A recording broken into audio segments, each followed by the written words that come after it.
नेपालको अवस्था भन्नुपर्दा निको हुनुभएको जम्मा संख्या 20,073, सक्रिय संक्रमित संख्या 15,273, होम आइसोलेसनमा रहनुभएकाको संख्या 6,210, संस्थागत आइसोलेसनमा रहनुभएकाको संख्या 9,063, गत 24 घण्टामा डिस्चार्ज हुनुहुनेहरूको संख्या 569, कोरोना ठिक भई घर फर्किनु भएकाको प्रतिशत 56%, आजसम्म आरटीपीसीआर परीक्षणको संख्या 6,47,881 र आज गरिएको आरटीपीसीआर परीक्षणको संख्या 12,629। क्वारेन्टिनमा रहनुभएको व्यक्तिहरूको संख्या 9,488 छ। म प्रदेश अनुसार सक्रिय संक्रमितहरूको संख्या बताउन गइरहेको छु। प्रदेश 1 मा संस्थागत आइसोलेसनमा रहनुभएको व्यक्तिहरूको संख्या 1,135, प्रदेश 2 1,818, बागमती प्रदेशमा 3,503, गण्डकी प्रदेश 411, प्रदेश 5 मा 983, कर्णाली प्रदेशमा 372 र सुदूरपश्चिम प्रदेशमा 841 गरी 9,063। होम आइसोलेसनमा रहनुभएको व्यक्तिहरूको संख्या प्रदेश 1 मा 377, प्रदेश 2 मा 3,804, बागमती प्रदेशमा 1,528, गण्डकी प्रदेशमा 18, प्रदेश 5 मा 407, कर्णाली प्रदेशमा 27 र सुदूरपश्चिम प्रदेशमा 49 गरी जम्मा 6,210 जना हुनुहुन्छ। म प्रदेश तथा जिल्ला अनुसार रियल टाइम पीसीआर पोजिटिभ परीक्षणको नतिजा भन्न गइरहेको छु। प्रदेश 1 मा खोटाङमा 1 जना, मोरङमा 20 जना, सङ्खुवासभामा 4 जना र सुनसरीमा 38 जना। प्रदेश 2 मा धनुषामा 39, पर्सामा 85, बारामा 30,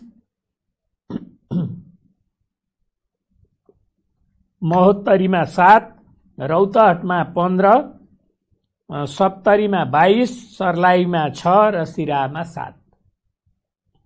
बागमती प्रदेशमा काठमाडौँमा 270, काभ्रे पलाञ्चोकमा 13, चितवनमा 45, दोलखामा 2, धादिङमा 1, नुवाकोटमा 7, भक्तपुरमा 41, मकवानपुरमा 63, रामेछापमा 6 र ललितपुरमा 66, सिन्धुपाल्चोकमा 3 र सिन्धुलीमा 5।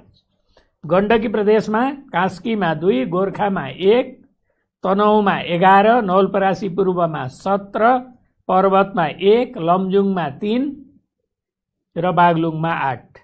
प्रदेश 5 मा कपिलवस्तुमा 21, गुल्मीमा 3, दाङमा 2, नवलपरासीमा 18, प्युठानमा 4, बर्दियामा 1, बाँकेमा 75 र रूपन्देहीमा 72। कर्णाली प्रदेशमा जाजरकोटमा 5, दैलेखमा 12, सुर्खेतमा 9 र सुदूरपश्चिम प्रदेशमा कञ्चनपुरमा 6, कैलालीमा 20, डोटीमा 6, बझाङमा 1 र बैतडीमा 17 गरी देशभरि जम्मा 334 महिला र 777 पुरुष गरी जम्मा 1,111। आजको नयाँ पोजिटिभको संख्या मैले भने र आजसम्म संक्रमित हुनेहरू जम्मा 35,529। प्रादेशिक रूपमा क्वारेन्टिनमा रहेका र डिस्चार्ज भएकाहरूको विवरण यस प्रकार छ। क्वारेन्टिनमा रहेका व्यक्तिहरूको संख्या प्रदेश 1 मा 902, प्रदेश 2 923, बागमतीमा 754, गण्डकीमा 2,366, प्रदेश 5 मा 1,006, कर्णाली प्रदेशमा 501, सुदूरपश्चिम प्रदेशमा 3,036 गरी जम्मा 9,448 र हालसम्म रोग निको भई डिस्चार्ज हुनेको संख्या प्रदेश 1 मा 1,491, प्रदेश 2 मा 4,458, बागमतीमा 946, गण्डकीमा 1,670, प्रदेश 5 मा 4,702, कर्णालीमा 2,025 र सुदूरपश्चिममा 4,781 गरी जम्मा 20,073। आइसियुमा रहेका व्यक्तिहरूको संख्या यस प्रकार छ। प्रदेश 1 मा 11, प्रदेश 2 मा 44, बागमतीमा 71, गण्डकीमा 3 र प्रदेश 5 मा 18। भेन्टिलेटरमा उपचाररत बिरामीहरू रहेको प्रदेश र सङ्ख्या प्रदेश 1 मा 2 र बागमती प्रदेशमा 15 गरी 17 जना र जिल्लागत 500 भन्दा माथि उपचार रहेका सङ्क्रमितहरू रहेका जिल्लाहरू मोरङ, धनुषा, पर्सा, बारा, महोत्तरी, रौतहट, सर्लाही, काठमाडौँ र ललितपुर गरी 9 जिल्ला छन् र सङ्क्रमितहरू शून्य भएका जिल्लाहरू 2टा छन्, मुस्ताङ र हुम्ला। यसपछि म अहिले नन कोभिड रोगहरूको उपचारको बारेमा र अहिलेको वस्तुस्थिति के छ भन्ने बारेमा डाक्टर तारानाथ पोखरेलले प्रकाश पार्नुहुन्छ। डाक्टर तारानाथ पोखरेल। नमस्कार, धन्यवाद डाक्टर साहब, मलाई यो प्रत्यक्ष प्रसारणमा बोलाउनु भयो। यहाँलाई पनि धन्यवाद दिन चाहन्छु। र यो अहिले अत्यन्त महत्त्वपूर्ण विषय, विशेष गरी महामारीको अवस्थामा खस्किँदो उपचार सेवालाई अब कसरी उकास्ने भन्ने विषयमा चाहिँ यहाँले मलाई यसबारेमा बोल्ने केही मौका दिनुभयो, यसको लागि धन्यवाद दिन चाहन्छु। जब सङ्कटकाल भन्नाले जनस्वास्थ्यलाई चाहिँ एउटा विश्वव्यापी महामारीको रूपमा घोषणा गरियो, त्यसपछि नेपालमा बन्दाबन्दीको घोषणा गरियो, त्यसपछि स्वास्थ्य सेवाहरूको क्षमतालाई अभिवृद्धि गर्नको लागि स्वास्थ्य मन्त्रालयले, नेपाल सरकारले अन्य सेवाहरूलाई केही थाँती राखेर नियमित सेवाहरूलाई पूर्ववत सेवाहरूलाई चाहिँ केही कम गरेर आफ्नो क्षमता अभिवृद्धि गर्नको लागि, महामारीको लागि तयारी हुनको लागि, प्रतिकार गर्नको लागि स्वास्थ्य संस्थाहरूलाई निर्देशन दिएपछि त्यतिखेर तत्कालको अवस्थामा केही अन्यलको स्थिति, अस्पष्टताको स्थिति भएको हुनाले र महामारीको लागि सबै अस्पतालहरू, स्वास्थ्य संस्थाहरू देशभरि नै तयार रहनुपर्ने कारणले गर्दाखेरि स्वास्थ्य संस्थाहरू बाट दिने सेवाहरू क्रमशः अत्यावश्यक सेवा र इमर्जेन्सी सेवाहरू बाहेक अन्य सेवाहरूलाई चाहिँ कम गरेको अवस्था थियो।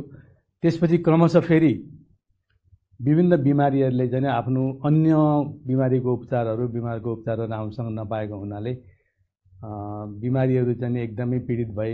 त्यसले गर्दाखेरि सेवा नपाएको कारणले गर्दा जटिल भए र कहिलेकाहीँ मृत्युहरू पनि भयो भन्ने कुराहरू आएको हुनाले फेरि मन्त्रालयले त्यसपछि स्वास्थ्य सेवाहरूलाई क्रमशः प्राथमिकताका आधारमा अत्यावश्यक सेवाहरूलाई सुचारू गर्दै जाने भनेर फेरि निर्णय गर्यो, निर्देशनहरू दियो र त्यो सम्बन्धी निर्देशिकाहरू तयार गरेर सम्पूर्ण स्वास्थ्य संस्थाहरूलाई देशभरि नै पठायो र त्यसको अनुगमन गर्दै रह्यो।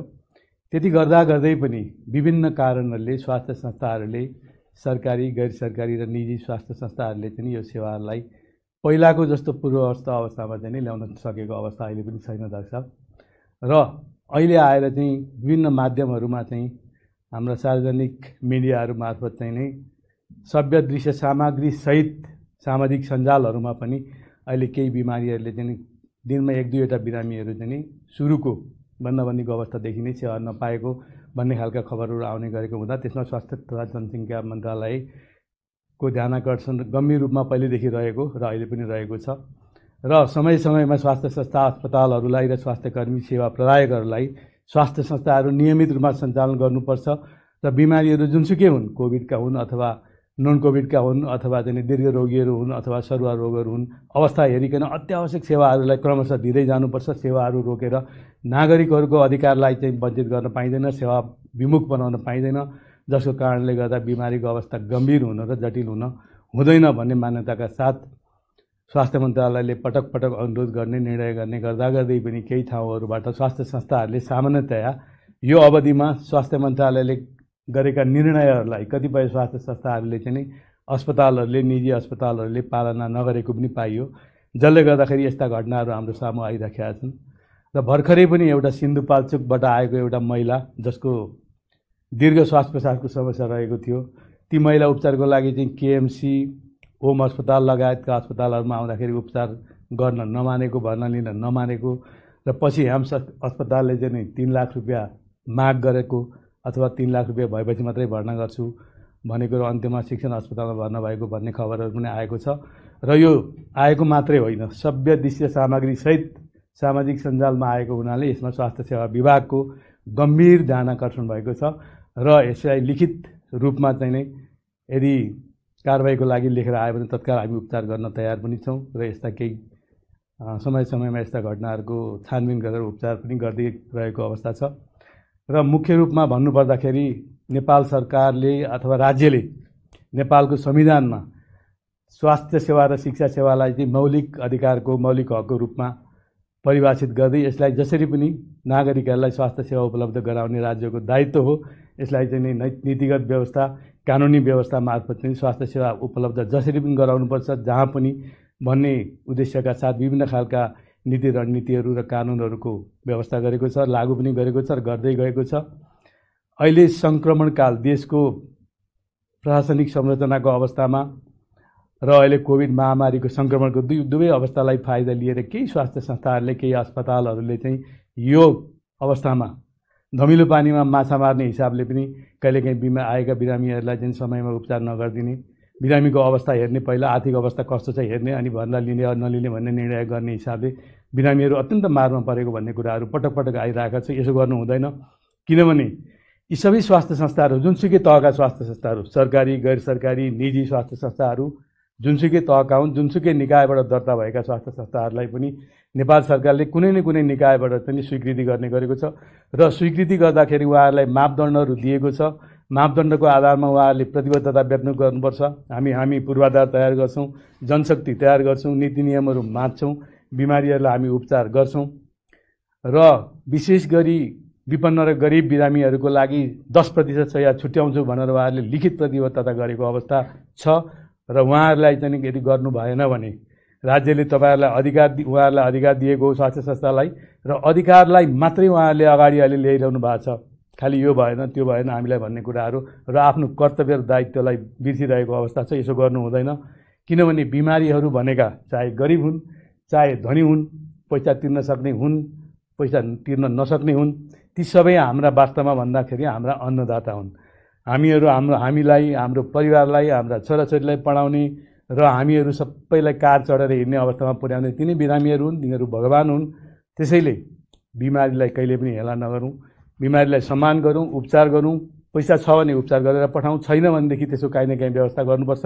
राज्यले त्यसको जिम्मा लिन्छ र राज्यले जिम्मा लिएको पनि छ र त्यसको लागि नेपाल सरकारले त्यो मौलिक हक कायम गर्नको लागि कुनै पनि निर्णयहरू गर्न सक्छ स्वास्थ्य मन्त्रालय मार्फत र ती निर्णयहरूलाई हामीले पालना गर्नैपर्छ। यदि ती निर्णयहरू हामीले पालना गरेनौँ, नीतिहरूलाई मान्दैनौँ भन्न पाइँदैन। हामीले पालना गर्न सक्दैनौँ, हाम्रो काबुभन्दा बाहिरको परिस्थिति आयो र त्यसमा चाहिँ हामीलाई गाह्रो छ भन्ने यस्तो लाग्छ भनेदेखि यहाँहरूले चाहिँ स्वास्थ्य संस्थाहरूले, स्वास्थ्य सेवा प्रदायकहरूले स्वास्थ्य मन्त्रालयसँग नेपाल सरकारसँग बसेर छलफल गर्नुपर्छ। त्यसमा चाहिँ मन्त्रालयले परिस्थिति अनुसार फेरि पनि नियमहरू परिवर्तन गर्न सक्ने अवस्था रहन्छ, नीति निर्देशकहरू अन्तरिम निर्देशिकाहरू परिवर्तन जारी गर्ने हुन्छ। किनभनेदेखि राज्यले एउटा गरिब नेपालीले जति राज्यको स्रोत साधनहरूको उपयोग गरेको छ, एउटा स्वास्थ्य संस्थाले, एउटा स्वास्थ्य सेवा प्रदायकले हजारौँ गुणा बढी स्रोत साधनहरू उपयोग गरेको छ। कसरी भन्दाखेरि जस्तो हामीले विभिन्न खालका बाटोघाटोदेखि लिएर विद्युतदेखि लिएर विभिन्न इन्फ्रास्ट्रक्चरको प्रयोग एउटा गरिब नेपालीले, एउटा कुना काप्चामा बसेको नेपालीले जति प्रयोग गरेको छ त्यसको धेरै गुणा चाहिँ स्वास्थ्य संस्थाहरूले हामीले प्रयोग गरेको हुनाले तिनीहरूलाई सेवा दिनु चाहिँ हाम्रो कर्तव्य हुन आउँछ। यो कर्तव्यबाट कुनै पनि स्वास्थ्य संस्था पछि हट्नु हुँदैन। यसका लागि स्वास्थ्य मन्त्रालयले पटक पटक निर्णयहरू गर्ने, निर्देशनहरू दिने, निर्देशिकाहरू बनाउने काम गरेको छ र यसको लागि स्वास्थ्य सेवा यसको लागि चाहिँ स्वास्थ्य सेवा विभाग, उपचारात्मक सेवा महाशाखाले चाहिँ अब यी समस्याहरूको निराकरण गर्न, रोकथाम गर्न, यी समस्याहरू जटिल नहुन् र समयमै समस्या समाधान गर्नुपर्छ र यस्ता समस्याहरू फेरि दोहोरिदिनु हुँदैन भन्नको लागि केही कामहरू सुरु गरेको छ। यसमा चाहिँ नि सम्पूर्ण अस्पतालहरूलाई, सबै किसिमका अस्पतालहरू, विभिन्न तहबाट चाहिँ स्वीकृत हुने अस्पतालहरूलाई चाहिँ नि नियमित रूपमा प्रभावकारी रूपमा अनुगमन गर्ने, नियमन गर्ने, तिनीहरूलाई सहयोग गर्ने, समन्वय गर्ने एउटा चाहिँ मेकानिजम अथवा एउटा चाहिँ हामीले ढाँचा तयार गरेर मन्त्रालयमा पठाएका छौँ। त्यसपछि अहिले हामीले चाहिँ सबै अस्पतालहरूको आफ्नो क्षमताको द्रुत तरिकाबाट मूल्याङ्कन गर्ने, एसेसमेन्ट गर्ने र उहाँहरूको क्षमताको रेखाङ्कन गर्ने, नक्साङ्कन गर्ने काम भइरहेको छ। अर्को चाहिँ अस्पतालहरूको प्रोफाइल तयार गर्नको लागि एउटा विद्युतीय संयन्त्रको विकास गर्ने काम भइराखेको छ। त्यस्तै सम्पूर्ण अस्पतालहरूलाई नेटवर्कमा ल्याएर उहाँहरूलाई नियमित रूपमा अनुगमन गर्न, स्वास्थ्य कर्मीहरूलाई जोगाउनको लागि, बिरामीहरूको अधिकारलाई सुरक्षा गर्नको लागि र स्वास्थ्य संस्थाहरूलाई पनि बचाउन र जोगाउनको लागि के गर्न सकिन्छ भन्दा स्वास्थ्य मन्त्रालय, स्वास्थ्य सेवा विभागले समन्वय गरेर आगामी दिनमा यो कार्यक्रमहरू सञ्चालन गर्न, अनुगमन गर्न र प्रभावकारी नियमन र सहयोग समन्वय समेत गर्नका लागि स्वास्थ्य संस्थाहरूलाई पनि सहयोग गर्नको लागि चाहिँ नि एउटा चाहिँ हामीले नेटवर्क बनाइरहेका छौँ र समय समयमा चाहिँ विभिन्न खालका यस्ता घटनाहरूको छानबिन गर्ने र कारबाही गर्ने कामहरू पनि अगाडि बढाइराखेका छौँ। त्यसैले हामीले वास्तवमा हामीले राज्यले चिन्ने, नागरिकले चिन्ने भनेको यस्तै अवस्थामा हो। हामीले यस्तै विकट परिस्थितिमा सेवा दिएर हामीले चाहिँ अगाडि आउनुपर्छ, चिनिनुपर्छ र मात्रै भोलिका दिनमा सहज परिस्थितिमा यसको मूल्याङ्कन हुन्छ। राज्यले चिन्छ, राज्यले माया गर्छ, राज्यले सहयोग गर्छ र जनताले पनि विश्वास गर्छन्। त्यसैले नडराउँ, खुलेर चाहिँ आफ्नो स्रोत साधनले भ्याएसम्म सहयोग गरौँ। कोही पनि बिरामी, पैसा नभएको बिरामी आयो भने त्यसलाई उपचारबाट वञ्चित गर्न पाइँदैन। कहीँ न कहीँ कुनै न कुनै उपायले त्यसको लागि व्यवस्था गर्नुपर्छ। यसमा राज्यले चाहिँ जिम्मेवारी लिएको छ र विभिन्न संयन्त्रहरूको विकास गरेको छ। राज्य आफैले नेपाल सरकार मार्फत, निजी स्वास्थ्य संस्थाहरू मार्फत, निजी साझेदारी, सार्वजनिक र साझेदारी संयन्त्र मार्फत, सरकारी गैर सरकारी संस्थाहरू मार्फत चाहिँ सेवा दिने संयन्त्र नेपाल सरकारले बनाएको छ। राज्य भन्नाले सम्पूर्ण सरकारी, गैर सरकारी, निजी र अन्य क्षेत्रहरू भएको हुनाले हामी सबै मिलेर बिरामीहरूलाई चाहिँ उपचार दिनुपर्छ।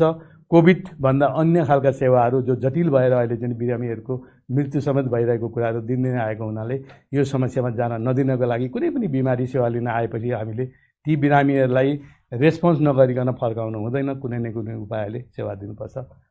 अध्यक्ष साहब, मैले यति नै जानकारी गराएँ। हस्, धन्यवाद छ। र अब स्वास्थ्य तथा जनसङ्ख्या मन्त्रालयको अनुरोध छ।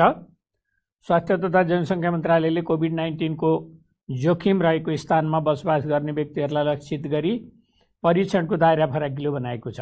अहिलेको अवस्थामा सङ्क्रमण दर दिन प्रतिदिन वृद्धि हुँदै गएको अवस्था छ। यसको सङ्क्रमण सेवा प्रदायक डाक्टर, नर्स, स्वास्थ्य कर्मीहरू, सुरक्षाकर्मीहरू र अन्य कर्मचारी, सवारी चालक तथा सहयोगी लगायत समाजका हरेक तह र तबकाका विशेष गरी घना बस्तीहरूमा बसोबास गर्ने जनसमुदायमा देखा परेको छ। कोरोना पोजिटिभ देखा परेपछि आइसोलेसनमा बस्नुपर्छ भन्ने कुरा हामी सबैलाई थाहा भइसक्यो। लक्षण नभएकाहरू सम्भव भएमा घरमै आइसोलेसनमा बस्न सकिन्छ र कोभिड पोजिटिभ केसहरू लक्षण भएकाहरू आइसोलेसन सेन्टर वा कोभिड अस्पतालमा भर्ना भई उपचार गर्न सकिन्छ। यसरी आइसोलेसनमा बस्दा चिकित्सा वा स्वास्थ्य कर्मीहरूको प्रत्यक्ष अप्रत्यक्ष सरसल्लाह एवं सम्पर्कमा रही सेवा लिनुपर्ने हुन्छ। यसको सङ्क्रमण वृद्धि भएसँगै समाजमा सामाजिक विभेदका सोच एवं व्यवहारहरू देखा परेका छन्। त्यो नितान्त पुरातनवादी सोच र अन्धविश्वास हो। अझै आउँदो केही दिन यसको प्रकोप थप वृद्धि हुने आंकलन गरिएको छ, जसले गर्दा हामी सबैले थप चुनौतीहरूको सामना गर्नुपर्ने हुन सक्छ। यस्तो बेलामा हामी सबैले आफ्नो जीवनशैली परिवर्तनका लागि सकारात्मक सोच चिन्तन गरी आफ्नो ठाउँबाट यस रोगको उपचार, नियन्त्रण, रोकथाम तथा व्यवस्थापनमा एकजुट हुन जरुरी छ। नेपाल सरकारका सबै अङ्गहरू यसको नियन्त्रण, उपचार र रोकथामका लागि अहोरात्र खटिएको कुरा यहाँहरू समक्ष अनुरोध गर्न चाहन्छु र खटिएका व्यक्तिहरू र उहाँहरूको परिवार पनि यस रोगबाट पीडित हुनुभएको छ। यस्तो कठिन घडीमा खटिरहनुभएका व्यक्तिहरू र उहाँहरूको परिवारप्रति समाजले सहानुभूति प्रकट गर्नु हुन अनुरोध गर्दछु। यसको सङ्क्रमण हामी मध्ये जो कोहीलाई पनि हुन सक्छ भनेर सोचौँ। जनस्वास्थ्यका मापदण्डहरूको कडाइका साथ पालना गराउँ। यसको नियन्त्रण एवं रोकथामका लागि विश्वमा भइरहेका अनुसन्धानत्मक प्रयासहरूको नेपाल सरकारले निरन्तर अध्ययन गरिरहेको छ। नयाँ नयाँ उपचार प्रविधिहरू भित्राएको छ भने कतिपय भित्राउने क्रममा छ। यसको रोकथामका प्रमुख उपायहरू भनेको भ्याक्सिन र जनस्वास्थ्यका मापदण्ड पालना गर्नु नै हो भन्नेमा स्वास्थ्य तथा जनसङ्ख्या मन्त्रालयले यहाँहरू समक्ष अवगत गराएकै छ। विश्वका कतिपय देशहरूले परीक्षण गरिरहेका भ्याक्सिनहरूको सफल परीक्षण पश्चात हाम्रो देशका नागरिकहरूले पनि भ्याक्सिन पाउनेछौँ। हामी सबैले आशा, विश्वास, भरोसा र प्रार्थना गरौँ भ्याक्सिनको सफल परीक्षण चाँडो सफल होस्। अन्तमा विनम्रतापूर्वक म अनुरोध गर्दछु कि कोरोनाबाट आफू पनि बचौँ, आफ्नो परिवारलाई पनि बचाउँ र सामाजिक सद्भाव कायम गरौँ। यति भन्दै आज दुःखद खबर पनि छ। आज 24 घण्टामा 8 जना बिरामीहरूको मृत्यु भएको छ।